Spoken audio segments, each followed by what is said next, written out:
Mayoral Memo with Matthew Dickerson from Dubbo Regional Council.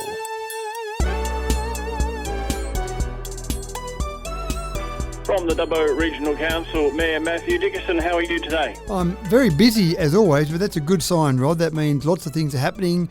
I'm needed at different places across the region, so that's all very exciting. Well, it's another Monday morning. So last week you had a meeting, and what's happening with the Bennelong Bridge?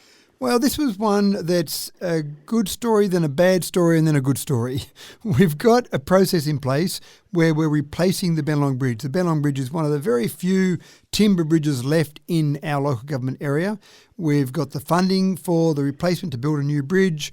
We've got the land acquisitions are being completed on either side of the bridge so we can straighten up the entry and exit of that bridge. So everything was going along fantastically, so that's all good news. Until our staff were out there doing some inspections, getting ready for where the new bridge will go and out to tender and all sorts of things there. And they found some defects in the existing bridge, which will still be in place until April next year when the new bridge is completed. And they looked at that and they were a bit concerned. They brought some engineers in and the engineers said, yes, this cannot handle the maximum 44 tonne that this bridge is rated at. We've got to reduce the weight, the maximum weight on this down to 15 tonne. Now, that's obviously a bad thing for farmers in the area. Even one farmer told me that he sometimes walks cattle across that bridge. Well, it doesn't take a lot of cattle to add up to 15 tonne, so suddenly you'd have a situation where you couldn't even walk your cattle across the bridge. The detour that we had in place is a fairly long detour, so that was going to be pretty drastic for people around harvest time. We didn't want to spend much money on that bridge, obviously, because we're about to replace that bridge. But we also acknowledge that there's a lot of work that needs to happen over the harvest season. So we brought some other engineers in, did some costing on that and said, how quickly could you repair it and how much? And the good news was that for $119,000, which is still a lot of money, but something that I think for the productivity of the region is acceptable, and till the middle of September, we'll be able to have that done. So basically, that bridge load limit will still be 15 tonnes until the middle of September, when we'll have that upgrade finished by then.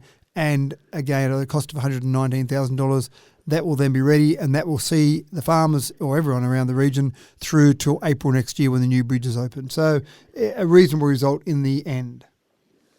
All right. How many councillors on Dubbo Regional Council? 10 councillors. And how many are going off to the local government conference?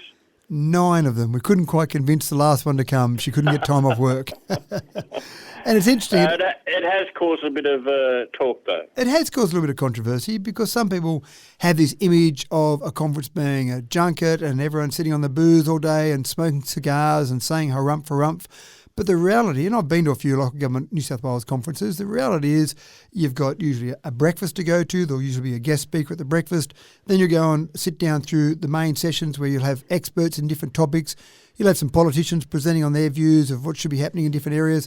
And then we have some debate around some different policy objectives so that Local Government New South Wales, which is the peak body for the 128 councils across the state, they've got the information to take to both state and federal government with the policy positions for all of these councils.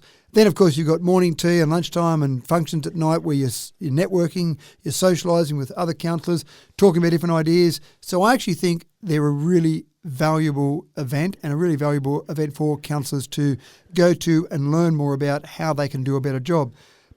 Some people complained about the cost of this. It's about $2,800 per councillor by the time you take into account the transport and the accommodation and the cost of the conference.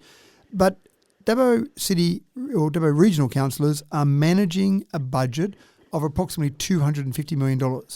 Well, you don't get paid much as a councillor, about $25,000. So if you're going to do all of that, you think it's probably reasonable to at least have the opportunity for some education, and $2,800 per councillor doesn't seem like a lot compared to the budget we're in charge of. So I'm fully supportive of those 9 councillors going, learning lots, and keep in mind that 8 of our councillors have never been on a council before, so they've only got a year and a half worth of experience. Why not learn from other people? So I look forward to it. That'll be in November. I look forward to some really great education and learning from that conference. No cigars and no sitting around getting drunk. None of that. Now, speaking of alcohol, what about the alcohol and drug facility in Dubbo? There's been obviously a lot of discussion with this. Probably the frustration that some people have felt is that there's still a lack of understanding about this process. This is a New South Wales health facility, or it will be when it's built. New South Wales Health, in conjunction with the federal government, are funding the construction of the facility, and New South Wales Health will then be running the facility.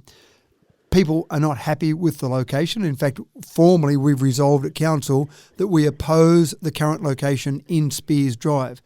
The problem, Rod, is that council does not have the power to change the location. And many people have been talking to council saying, can you please change the location? It's not in an appropriate location. We agree entirely. We say, yes, it's not in an appropriate location, but it's the state government. The state government outranks local government. So they will put it where they decide to put it, and they have got compulsory acquisition powers to put it wherever they would like to put it. Some people in the community would love us to offer land. We've had discussions with the state government about various parcels of land. In fact, we did a count up for this report. Approximately 19 parcels of land have been identified, council-owned parcels of land have been identified as potential parcels of land and discussed with New South Wales Health. They haven't chosen any of those. We've given them contacts with things like the Aboriginal Lands Council. They've eventually chosen a location that they bought in Spears Drive for this. Now, we've formally resolved last night to basically say, on or based on the criteria that New South Wales Health has for where they want to locate the alcohol and other drugs facility, we don't have any land in all of the land that we own that we think would be appropriate based on the criteria. And two of the important parts of the criteria are the fact that it cannot delay the project in any significant way, and it cannot cost the project any more money. Again, this is the state government money we're talking about and their timeframes. What we did do is we said, well, let's look again. We've looked at these parcels before, but let's look again at the North Bungle site and the Green Grove site and see if they're suitable, do an assessment on those. So they'll do that and then they'll come back. But again, the frustration is it's not a council decision. This is all about a state government decision. All right. Funding for three major projects. Got a bit of concern? A little bit of concern here, and I suppose this one comes down to a lack of planning or a lack of proper grant application processes with the former council. It's exciting when there's grant money available, but you always have to make sure that if you put an application in for a grant, a few things you need to consider.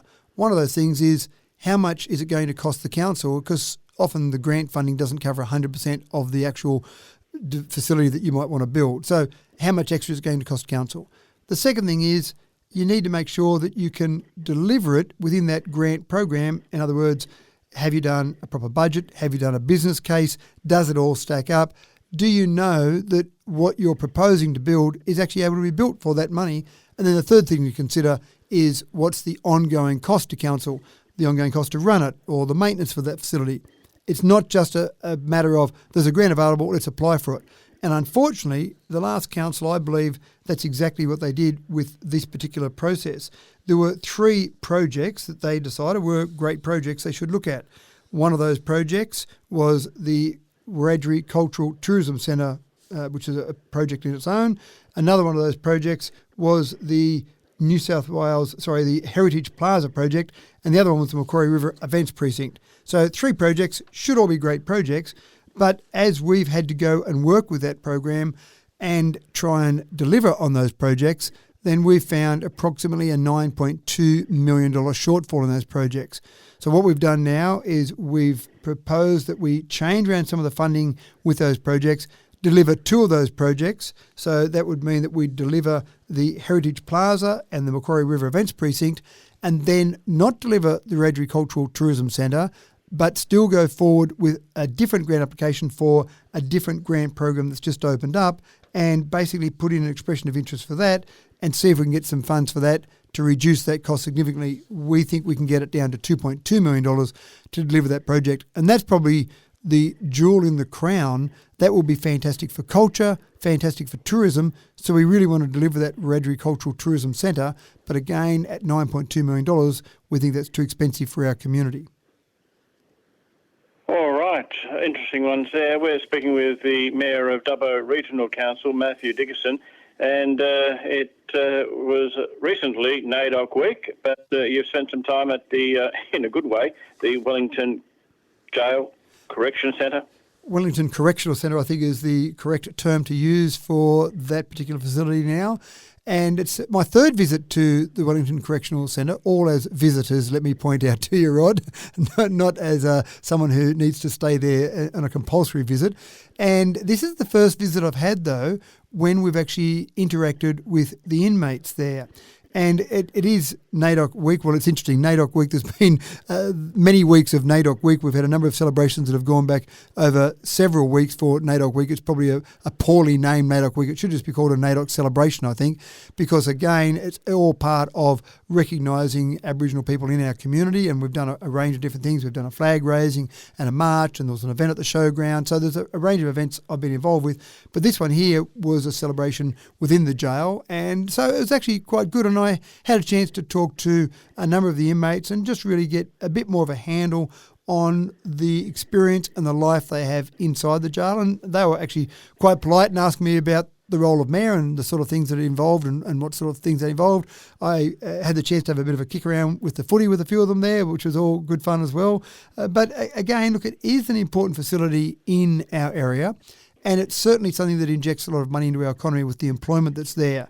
It's different to what most people expect, I think, their image of what it might be like in a correctional centre, and certainly the minimum security area there. I think people there are getting ready to go back into the outside world, and one of the people I spoke to there, he gets out next Tuesday, so he was pretty excited about his prospects out in the outside world. So, yeah, look, it was a good opportunity to go in there and have a discussion, have a bit of a look at that as all part of NAIDOC Week celebrations. It's good that you can get to do that sort of stuff. The more people that can, I think, interact with prisoners, whatever we want to call them nowadays, the better, because it gives them the opportunity to get their life on track. Yeah, I think that's right. I think having that interaction, and again, it's probably pretty scary when you're going from inside that, where it's a very controlled environment, back out to the outside world. So it's probably something where they're excited to get out there, but also there may be a bit of trepidation there. Definitely. And you recently spent some time in Toowoomba at a conference. There was the Regional Capitals Australia hat I was wearing for this one. There was a conference called SEGRA, Sustainable Economic Growth for Regional Australia. And that's a conference that is in various regional locations each year. That's been going for over 20 years now with those various conferences that they have. This one was in Toowoomba, and I am a member, or WA Regional Council is a member of Regional Capitals Australia, and the chairperson couldn't actually make it to speak at this particular conference, so asked me to go along and represent RCA. So I flew up to Brisbane and drove across to Toowoomba and presented at that conference and just talked about the ways, the opportunities that we have to make sure our voices are heard in regional areas and how we can be more effective in making sure our voices are heard. They had about 200 people at the conference there. Great chance to talk to some of those people. I wasn't there long enough, unfortunately. I had to come back to our council meeting on Thursday night last week. And of course, we had our new council chamber that was open. So I had to make sure I was nice and early for that. We had a lot of former councillors, former staff members come along as part of that opening. But it was a good chance to be up there in Toowoomba and talk to a lot of other like-minded people about pushing the regional Australia message. Well, it's good to talk with you and get the message out of Dubbo Regional Council area as well. Thank you so much. Always my pleasure, Rod. Thank you for your time.